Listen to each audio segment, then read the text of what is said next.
There's really no better way to enjoy Door County than outside in nature, but be prepared for bugs and ticks.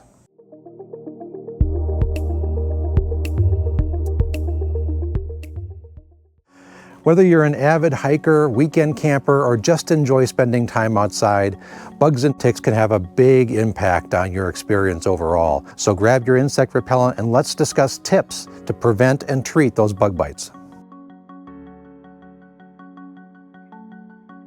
First and foremost, let's talk about bug spray. One of the most important things you can bring with you. What you want to look for is a spray that has a chemical called DEET, D-E-E-T. That actually helps prevent bug bites more than anything else does. Another big thing that you want to think about is wearing a lot of perfumes and things that smell good, or even using soap that's very fragrant or floral. That's going to attract those insects. The other important thing is keeping the exposed areas of skin to a minimum. So using clothes that maybe are lightweight, but that cover up your arms and your legs. Also, you can tuck in your pants into your socks. That's to be ultra safe when it comes to tick bites or bug bites more appropriately.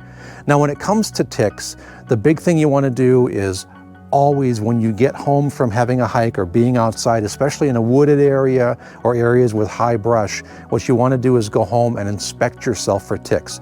Deer ticks are going to be really, really small, whereas wood ticks are going to be larger. So the deer ticks are where Lyme disease can come from. So you especially want to be on the lookout for those. So remember, mosquitoes just aren't annoying. They can also carry disease, things like West Nile virus, and obviously in places not Door County, malaria, things like that.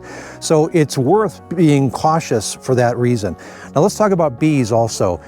Bee stings are certainly something that can happen outdoors. If you know you're allergic, that's great. If you know you've had big allergy reactions, you should have an EpiPen with you. Sometimes though, the first time you get stung by a bee can be a major reaction. So be aware for those sorts of things if you get stung by a bee. Okay, so when might you consider seeking medical help for these things? Well, if you have a big reaction to a bite, so if all of a sudden it really blows up and you've got a lot of redness in the area, if you start to have fever or signs of infection, that might happen a little further down the road, but it's still important to be aware of that. And also, we talked about Lyme's disease a second ago. Lyme's disease, one of the cardinal signs that you'll see is what is called a bullseye rash. And so it'll start with a redness area and then it'll widen out like this and there'll be a clear area in the middle. If you see a bullseye rash and you've been outside, or if you've seen a tick on you, that's time to seek help right away. So if you think you need to seek care, you've got choices. If you think it's a minor thing, you can always go to direct care on the west side. If you're not quite sure where you fall and you think it may become more serious, urgent care is always an option. If, on the other hand, you're becoming short of breath, you're wheezing, your skin is becoming flaming red, you may want to consider the emergency department. Well, I hope you have a great summer and certainly stay safe, but by all means, have fun.